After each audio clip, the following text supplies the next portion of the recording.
ಭೈರತಿ ಬಸವರಾಜ್ಗೆ ಬಂಧನದ ಭೀತಿ ಶುರುವಾಗಿದೆ. ಯಾವುದೇ ಕ್ಷಣದಲ್ಲಿ ಭೈರತಿ ಬಸವರಾಜ್ ಬಂಧನಕ್ಕೆ ಒಳಗಾಗಬಹುದು, ಅವರನ್ನು ಅರೆಸ್ಟ್ ಮಾಡಬಹುದು. ಹೀಗಾಗಿನೇ ಶಾಸಕರು ನಾಪತ್ತೆಯಾಗಿದ್ದಾರೆ, ಎಲ್ಲಿದ್ದಾರೆ ಅಂತ ಗೊತ್ತಿಲ್ಲ. ಯಾವುದೇ ಕ್ಷಣದಲ್ಲಿ ಭೈರತಿ ಬಸವರಾಜ್ ಬಂಧನ ಆಗುತ್ತೆ. ಬಿಕ್ಲು ಕೊಲೆ ಕೇಸ್ ಎಷ್ಟರ ಮಟ್ಟಿಗೆ ಕುತ್ತಿಗೆ ತನಕ ಬಂದು ನಿಲ್ತು ನೋಡಿ. ಜಾಮೀನು ವಜಾ ಆಯಿತು. ಜಾಮೀನು ವಜಾ ಆದ ತಕ್ಷಣವೇ ಶಾಸಕರ ನಾಪತ್ತೆ, ಅಜ್ಞಾತ ಸ್ಥಳದಲ್ಲಿದ್ದಾರೆ ಭೈರತಿ ಬಸವರಾಜ್. ಸಿಐಡಿ ತಂಡ ಅವರನ್ನು ಹುಡುಕ್ತಾ ಇದೆ. ನಿರೀಕ್ಷಣಾ ಜಾಮೀನು ವಜಾ ಆಯಿತು. ವಜಾ ಆದ ಬೆನ್ನಲ್ಲೇ ಅರೆಸ್ಟ್ ಆಗುವಂಥದ್ದು ನಿಶ್ಚಿತ ಅಂತ ಗೊತ್ತಾಯಿತು. ಅದು ಗೊತ್ತಾಗ್ತಿದ್ದಂಗೆನೇ ಭೈರತಿ ಬಸವರಾಜ್ ಅಜ್ಞಾತ ಸ್ಥಳಕ್ಕೆ ತೆರಳಿದ್ದಾರೆ. ಎಲ್ಲಿದ್ದಾರೆ ಅಂತ ಗೊತ್ತಿಲ್ಲ. ಭೈರತಿ ಭಾಗಿಯಾಗಿರೋದ್ರ ಬಗ್ಗೆ ಸಾಕ್ಷ್ಯಗಳಿವೆ ಅಂತ ಕೋರ್ಟ್ನಲ್ಲಿ SPP ಜಗದೀಶ್ ವಾದ ಮಾಡಿದರು. ಇದ್ಯಾವುದೂ ಕೂಡ ಅಂದರೆ ಇದೆಲ್ಲದೂ ಕೂಡ ಸ್ಟ್ಯಾಂಡ್ ಆಯಿತು. ಹೀಗಾಗಿ ಅವರ ಬೇಲ್ ಕ್ಯಾನ್ಸಲ್ ಆಯಿತು. ನಿರೀಕ್ಷಣಾ ಜಾಮೀನು ವಜಾ ಆಗ್ತಿದ್ದಂಗೆನೇ ಬಂಧನ ಖಚಿತ ಅಂತ ಗೊತ್ತಾಯಿತು ಶಾಸಕರಿಗೆ. ಹೀಗಾಗಿ ಶಾಸಕರು ನಾಪತ್ತೆಯಾಗಿದ್ದಾರೆ. ಬನ್ನಿ, ನಮ್ಮ ಪ್ರತಿನಿಧಿ ಶಿವಪ್ರಸಾದ್ ಈಗ ನಮ್ಮೊಂದಿಗೆ ನೇರ ಸಂಪರ್ಕದಲ್ಲಿದ್ದಾರೆ. ಶಿವಪ್ರಸಾದ್, ಘಟನಾವಳಿಗಳು ಗೊತ್ತು, ಏನಿದು ಎತ್ತ ಅಂತ ಮತ್ತೊಂದು ಸರಿ ಅದನ್ನು ಒಂದಷ್ಟು ವಿವರವಾಗಿ ಹೇಳಿ. ಘಟನೆ ಏನು ಎತ್ತ ಅನ್ನುವಂಥದ್ದು ನಂಬರ್ 1. ನಂಬರ್ 2, ಎಲ್ಲಿದ್ದಾರಂತೆ ಶಾಸಕರು, ಅವ್ರನ್ನೀಗ ಪೊಲೀಸರು ಹುಡುಕ್ತಾ ಇದ್ದಾರೆ ಅನ್ನುವಂಥ ಮಾಹಿತಿ. ಶಿವಪ್ರಸಾದ್. ರಂಗನಾಥ್, ಇಡೀ ಪ್ರಕರಣದ ಹಿನ್ನೆಲೆಯನ್ನು ಗಮನಿಸ್ತಾ ಹೋದರೆ KR ಪುರಂ ಶಾಸಕ ಭೈರತಿ ಬಸವರಾಜ್ಗೆ ಸಂಕಷ್ಟ ಎದುರಾಗಿರ್ತಕ್ಕಂಥದ್ದು. ಸದ್ಯ ಈಗ ಅವರು ಎಸ್ಕೇಪ್ ಆಗಿದ್ದಾರೆ ಅಂತೇಳಿ ಮಾಹಿತಿ ಲಭ್ಯ ಆಗಿರ್ತಕ್ಕಂಥ, ಯಾರ ಸಂಪರ್ಕಕ್ಕೂ ಕೂಡ ಲಭ್ಯ ಆಗ್ತಿಲ್ಲ. ಕಳೆದ 2 ವಾರಗಳ ಹಿಂದೆ ಸೆಷನ್ನಲ್ಲಿ ಕಾಣಿಸ್ಕೊಂಡಿದ್ರು ಅಂತೇಳಿ ಮಾಹಿತಿ ಲಭ್ಯ ಆಗ್ತಿದ್ರೆ, ಆದರೆ ಸೆಷನ್ ಮುಗಿಯುವ ಹೊತ್ತಿಗೆ ಕೊನೆ ವಾರದಲ್ಲಿ ಅವರು ಸೆಷನ್ನಲ್ಲೂ ಕೂಡ ಕಾಣಿಸ್ಕೊಂಡಿಲ್ಲ.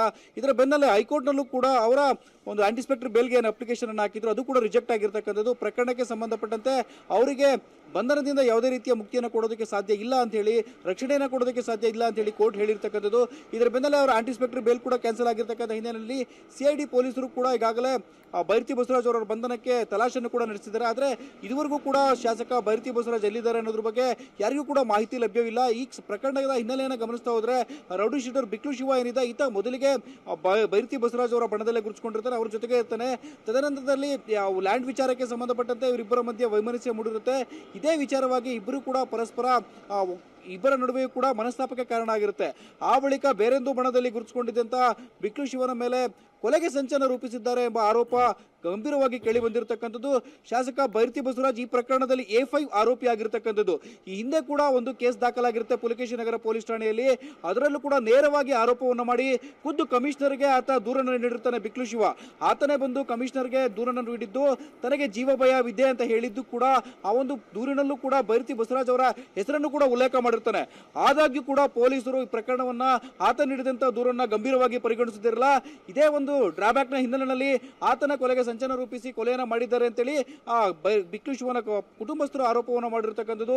ಈ ಹಿನ್ನೆಲೆಯಲ್ಲಿ ಆತ ನೀಡಿದಂತ ದೂರನ್ನ ಪೊಲೀಸರು ಸೀರಿಯಸ್ ಆಗಿ ಪರಿಗಣಿಸಿದ್ದೇ ಆಗಿದ್ರೆ, ಅದರಲ್ಲಿ ಉಲ್ಲೇಖ ಮಾಡದಂತೆ ಭೈರತಿ ಬಸವರಾಜನ್ನ ಠಾಣೆಗೆ ಕರೆದು ಆತನಿಗೂ ಕೂಡ ಎಚ್ಚರಿಕೆಯನ್ನ ಕೊಟ್ಟು ಕಳಿಸಿದ್ರೆ ಬಹುಶಃ ಈ ಮರ್ಡರ್ ಆಗ್ತಿರ್ಲಿಲ್ಲ ಅಂತ ಹೇಳಿ ಮಾಹಿತಿ ಲಭ್ಯ ಆಗಿರ್ತಕ್ಕಂಥದ್ದು. ಈಗಾಗಲೇ ಇಡೀ ಪ್ರಕರಣಕ್ಕೆ ಸಂಬಂಧಪಟ್ಟಂತೆ ಯಾವೆಲ್ಲ ಸಾಕ್ಷ್ಯಾಧಾರಗಳು ಭೈರತಿ ಬಸವರಾಜ್ ಈ ಪ್ರಕರಣದಲ್ಲಿ ಆರೋಪಿಯಾಗಿದ್ದಾರೆ ಅನ್ನೋದ್ರ ಸಂಬಂಧಪಟ್ಟಂತೆ SPP ಜಗದೀಶ್ ನ್ಯಾಯಾಲಯದಲ್ಲಿ ವಾದ ಮಾಡುವಾಗಲೂ ಕೂಡ ತಮ್ಮ ವಾದದಲ್ಲಿ ಮಂಡಿಸಿದ್ರು. ಈ ಹಿನ್ನೆಲೆಯಲ್ಲಿ ಈಗಾಗಲೇ ಪ್ರಕರಣವನ್ನು ಗಂಭೀರವಾಗಿ ಪರಿಗಣಿಸಿರ್ತಕ್ಕಂಥ CID ಪೊಲೀಸರು KR ಪುರಂ ಶಾಸಕ ಭೈರತಿ ಬಸವರಾಜ್ ಬಂಧನಕ್ಕೆ ಬಲೆಯನ್ನು ಬೀಸಿ ಶೋಧ ಕಾರ್ಯವನ್ನು ಕೂಡ ಮುಂದುವರಿಸಿರ್ತಕ್ಕಂಥದ್ದು. ರಂಗನಾಥ್, ಧನ್ಯವಾದ ತಮ್ಮೆಲ್ಲ ಮಾಹಿತಿಗೆ. ನೋಡಿ, ಬದಲಾದಂತಹ ಸಂದರ್ಭ ಸನ್ನಿವೇಶಗಳಲ್ಲಿ ಒಂದು ಪಕ್ಷವನ್ನು ಬಿಟ್ಟು ಇನ್ನೊಂದು ಪಕ್ಷಕ್ಕೆ ಹೋಗ್ತಾರೆ, ನಾಯಕರುಗಳಾಗ್ತಾರೆ, ಜೊತೆಗೆ ಮತ್ತೊಂದ್ಸರಿ ಗೆದ್ದು ಬರ್ತಾರೆ, ಅದೆಲ್ಲ ಬೇರೆ. ಆದರೆ ಅದೇ ಪಕ್ಷ ಅಧಿಕಾರಕ್ಕೆ ಬಂದಂಥ ಸಂದರ್ಭದಲ್ಲಿ ಬಿಡುತ್ತಾ, ಒಂದಲ್ಲ ಒಂದು ಸಂದರ್ಭದಲ್ಲಿ ಸಿಕ್ಕಾಕೊಂಡಂಥ ಸಂದರ್ಭದಲ್ಲಿ ಇವೆಲ್ಲವೂ ಕೂಡ ಮೈಮೇಲೆ ಬಂದುಬಿಡ್ತವೆ.